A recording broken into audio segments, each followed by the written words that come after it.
She called me a burden. Those 4 words hit me like a punch to the chest, so hard I had to sit down right there in the kitchen, my hand still clutching the phone, my coffee gone cold on the counter. My own daughter.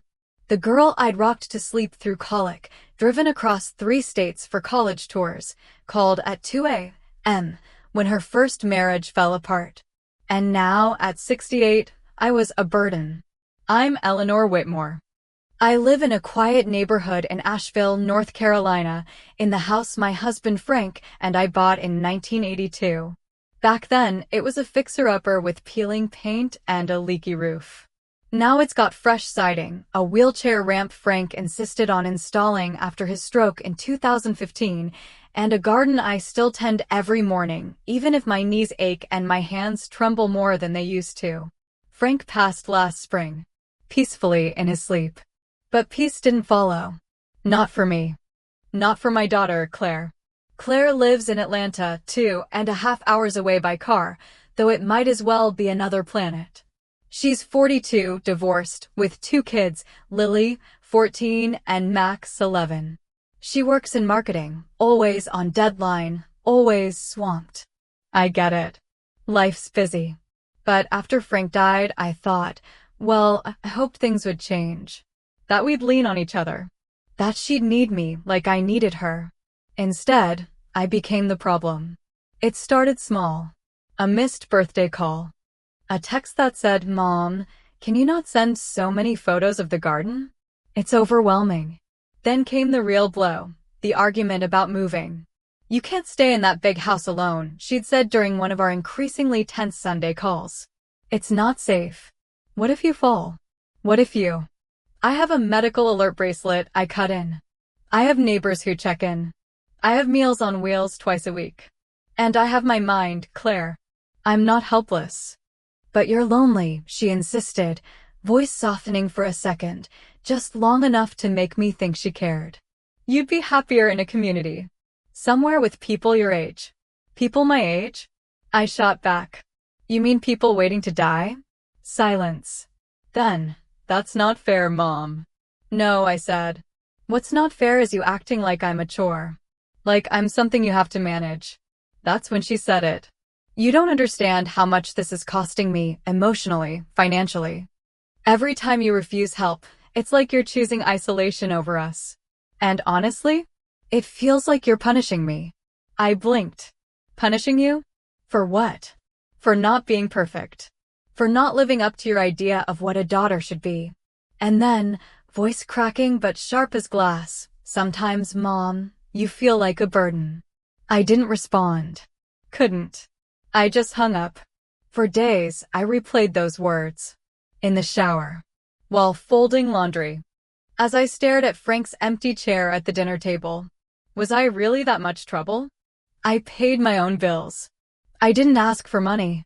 I even declined her offer to hire a part-time caregiver, partly out of pride, yes, but also because I valued my independence. Was that so wrong? Then came the letter. Not an email. Not a text. A real, paper letter, typed on Claire's office stationery.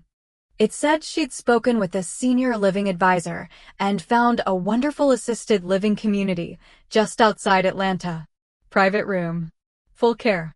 Close to us, she wrote. So we can visit often. At the bottom, in her handwriting, "Please don't make this harder than it has to be." Harder than it has to be.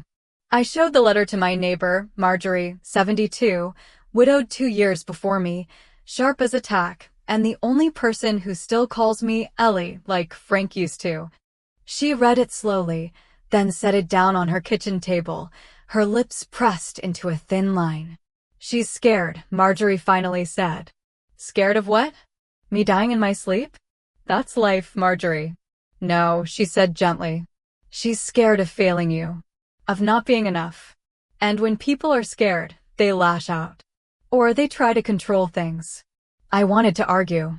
But something in her tone, the quiet wisdom of someone who'd walked this road, made me pause. Later that week, Lily called. My granddaughter.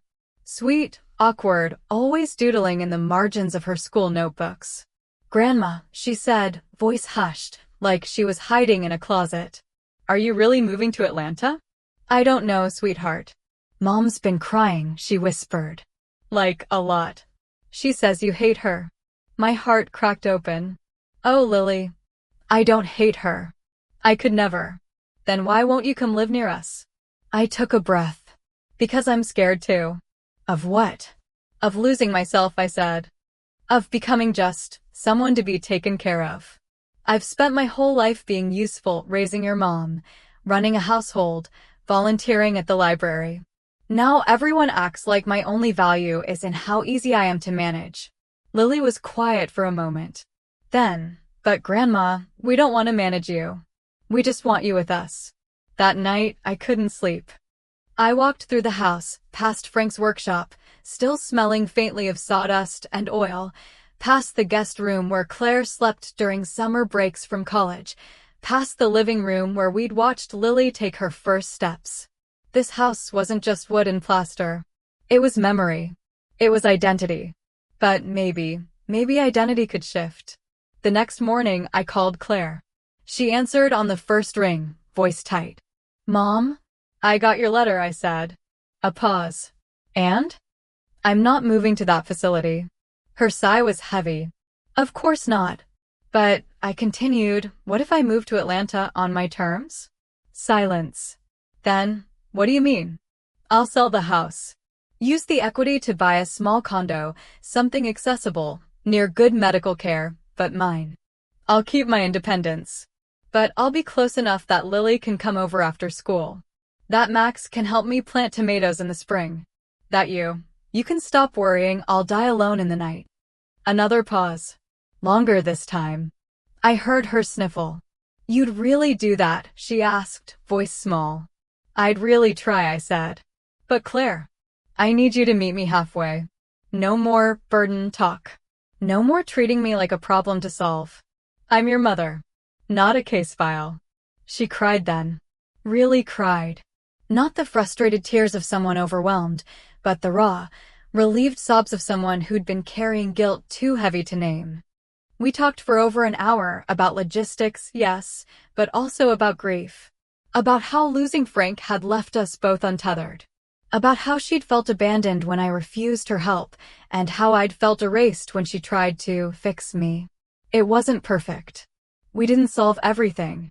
But we started. 3 months later, I closed on a 1-bedroom condo in Decatur, 10 minutes from Claire's house, walking distance to a park, with wide doorways and grab bars already installed, I insisted.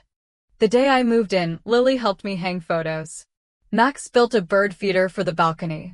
Claire made my favorite lasagna, burnt a little on the edges, just like I used to make it. That night, as I sat on my new porch watching fireflies blink in the dusk, Claire joined me with 2 glasses of iced tea. I'm sorry, she said quietly. For everything. I reached for her hand. Me too. We didn't say more. We didn't need to. Because here's what no one tells you about growing older. The real conflict isn't about who's right or wrong. It's about fear of loss, of irrelevance, of love not being enough. And the only way through it is to say the hard things. To listen, even when it hurts. To choose each other again and again, even when pride screams otherwise. I'm still Eleanor Whitmore. Widow. Mother. Gardener. Stubborn as hell. And yes, I need help sometimes. But I'm not a burden. I'm family. And family doesn't keep score. It shows up. Even when it's messy. Even when it's hard. Especially then.